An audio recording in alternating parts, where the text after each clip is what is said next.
बांग्लादेश के प्रधानमंत्री तारिक रहमान के भारत दौरे को लेकर एक बार फिर सस्पेंस गहरा गया है। भारत की तरफ से साफ संकेत दिए जा रहे हैं कि नई दिल्ली बांग्लादेशी प्रधानमंत्री के स्वागत के लिए तैयार है, लेकिन ढाका अभी इस दौरे को लेकर अंतिम फैसला नहीं कर पाया है। ऐसे में सबसे बड़ा सवाल यही है, क्या तारिक रहमान सितंबर में भारत आएंगे और इस उधेड़-बुन के पीछे की वजह क्या है। नमस्कार, मेरा नाम है ऋचा पराशर और आप देख रहे हैं वन इंडिया हिंदी। भारत ने तारिक रहमान को 12 और 13 सितंबर को नई दिल्ली में होने वाले 18वें ब्रिक्स शिखर सम्मेलन में विशेष अतिथि के तौर पर शामिल होने का न्योता दिया है। बांग्लादेश ब्रिक्स का सदस्य नहीं है, लेकिन भारत ने विशेष अतिथि के तौर पर तारिक रहमान को आमंत्रित किया है। भारत की तरफ से बांग्लादेश में नियुक्त उच्चायुक्त दिनेश त्रिवेदी ने भी कहा है कि नई दिल्ली बांग्लादेश के प्रधानमंत्री के भारत दौरे का बेसब्री से इंतजार कर रही है और उम्मीद है कि यह यात्रा जल्द होगी। हालांकि उन्होंने ये भी साफ किया कि यात्रा का समय और फैसला प्रधानमंत्री तारिक रहमान के अधिकार क्षेत्र में है, यानी दिल्ली की तरफ से दरवाजा खोला जा चुका है, लेकिन अब गेंद ढाका के पाले में है। दरअसल दोनों देशों के रिश्ते पिछले कुछ समय से बेहद संवेदनशील दौर से गुजर रहे हैं। अगस्त 2024 में बांग्लादेश में बड़े पैमाने पर हुए छात्र आंदोलन के बाद तत्कालीन प्रधानमंत्री शेख हसीना सत्ता से बाहर हो गई थी और भारत आ गई थी। उसके बाद भारत और बांग्लादेश के रिश्तों में लगातार तनाव बना रहा। अब बांग्लादेश की नई सरकार शेख हसीना के प्रत्यर्पण की मांग कर रही है। नवंबर 2025 में बांग्लादेश की एक विशेष ट्रिब्यूनल ने हसीना को उनकी गैर मौजूदगी में मानवता के खिलाफ अपराधों के मामले में मौत की सजा सुनाई थी। हसीना इन आरोपों को राजनीतिक रूप से प्रेरित बताती रही है। यही मुद्दा भारत बांग्लादेश संबंधों में सबसे संवेदनशील विषय बना हुआ है। नई दिल्ली का कहना है कि हसीना के प्रत्यर्पण से जुड़े अनुरोध की जांच भारत के लागू कानूनों और स्थापित कानूनी प्रक्रिया के तहत की जा रही है। अब उधर हाल ही में दिल्ली में शेख हसीना की मीडिया से बातचीत ने भी दोनों देशों के बीच तनाव को बढ़ाया। बांग्लादेश ने इस कार्यक्रम पर नाराजगी जताई और कहा कि इससे वहां की भावनाएं आहत हुई हैं। हालांकि भारत ने स्पष्ट किया था कि उस कार्यक्रम में भारत की कोई भूमिका नहीं थी और वो वहां बांग्लादेश सरकार के बारे में कही गई बातों का समर्थन नहीं करता है। इसके बावजूद दोनों देश रिश्तों को पूरी तरह पटरी से उतरने नहीं देना चाहते। अब बांग्लादेश के विदेश मंत्री खलीलुर रहमान ने भी माना कि दोनों देशों के बीच कुछ इरिटेशन यानी कि मतभेद हैं, जिन्हें दूर करना जरूरी है। उन्होंने कहा कि सरकार भारत की नीतियों की समीक्षा कर रही है और उचित समय पर फैसला लिया जाएगा। यही भारत के उच्चायुक्त दिनेश त्रिवेदी का बयान भी महत्वपूर्ण हो जाता है। उन्होंने कहा कि भारत और बांग्लादेश दोनों संप्रभु देश हैं। दोनों सिर्फ सीमा साझा नहीं करते, बल्कि एक साझा भविष्य और सपना भी साझा करते हैं। उनका जोर इस बात पर था कि मतभेद किसी भी रिश्ते का हिस्सा नहीं हो सकते हैं, लेकिन उनका समाधान बातचीत के जरिए ही निकाला जा सकता है। अब अगर तारिक रहमान भारत आते हैं तो ये उनके प्रधानमंत्री बनने के बाद भारत की पहली आधिकारिक यात्रा होगी।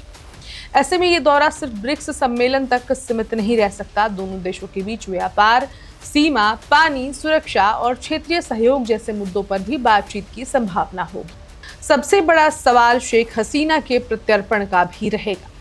क्या इस मुद्दे पर दोनों देशों के बीच कोई रास्ता निकल सकता है? क्या तारिक रहमान और भारतीय नेतृत्व के बीच सीधी बातचीत रिश्तों में जमी बर्फ को पिघला सकती है? फिलहाल तस्वीर पूरी तरह साफ नहीं है। भारत ने निमंत्रण दिया है, दिल्ली स्वागत के लिए तैयार है और भारतीय उच्चायुक्त जल्द यात्रा की उम्मीद जता चुके हैं, लेकिन ढाका अभी अंतिम फैसला करने की प्रक्रिया में है। इसलिए अब निगाहें तारिक रहमान के अगले कदम पर है। अगर वो सितंबर में दिल्ली पहुंचते हैं तो ये सिर्फ एक ब्रिक्स यात्रा नहीं, बल्कि भारत बांग्लादेश रिश्तों में एक नए अध्याय की शुरुआत भी हो सकती है। बांग्लादेश की राजनीति में एक बार फिर शेख हसीना का नाम केंद्र में आ गया है। सवाल सिर्फ इतना नहीं है कि पूर्व प्रधानमंत्री दिसंबर में ढाका लौटेंगी या नहीं, बल्कि बड़ा सवाल ये है कि क्या उनके लौटने से बांग्लादेश की राजनीति में एक नया अध्याय शुरू होगा। चुनाव के बाद बदले राजनीतिक माहौल, आवामी लीग से जुड़े नेताओं और कार्यकर्ताओं की गतिविधियों और अदालतों से मिल रही कानूनी राहत के बीच हसीना की वापसी का ऐलान कई बड़े संकेत दे रहा है। 5 अगस्त 2024 को छात्र आंदोलन के हिंसक रूप लेने के बाद शेख हसीना को प्रधानमंत्री पद छोड़ना पड़ा और वो भारत आ गईं। इसके बाद बांग्लादेश में अंतरिम व्यवस्था बनी और आवामी लीग की राजनीतिक गतिविधियों पर रोक लगा दी गई। पार्टी के कई नेता गिरफ्तार हुए, कई भूमिगत हो गए और कुछ देश छोड़कर चले गए। लेकिन करीब 2 साल बाद तस्वीर पूरी तरह शांत नजर नहीं आ रही है। फरवरी 2026 में बांग्लादेश में आम चुनाव हुए।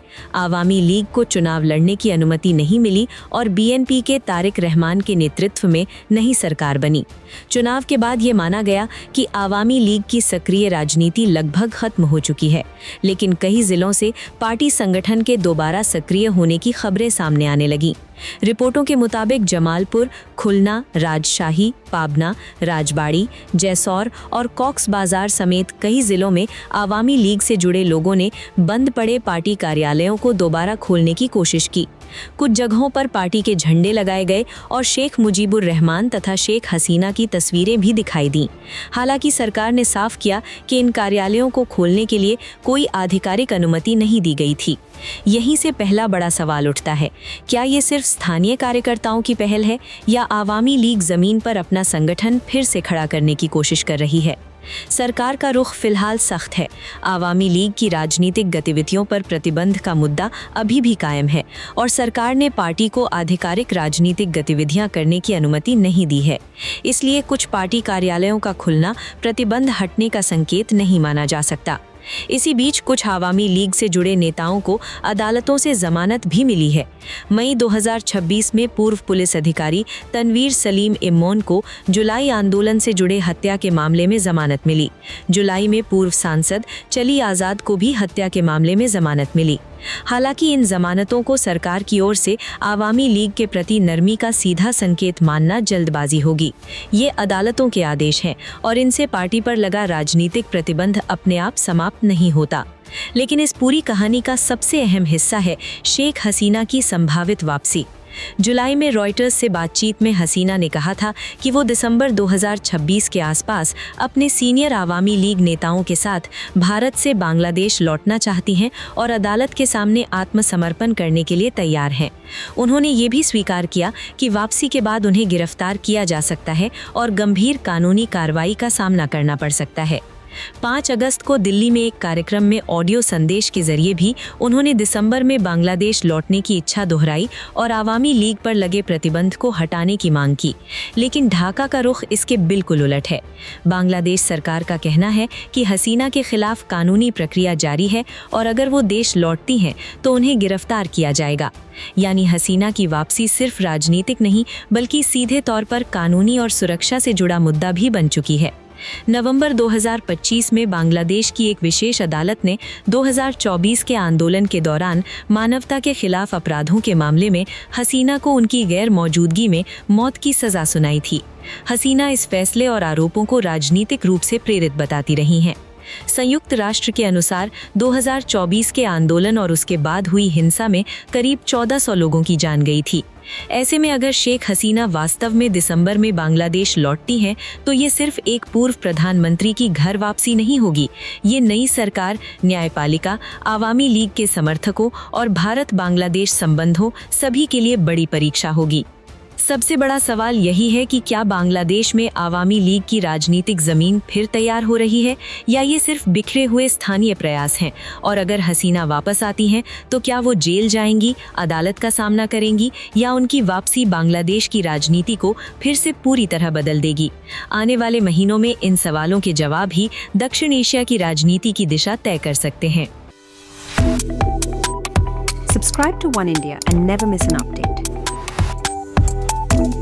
Download the One India app now.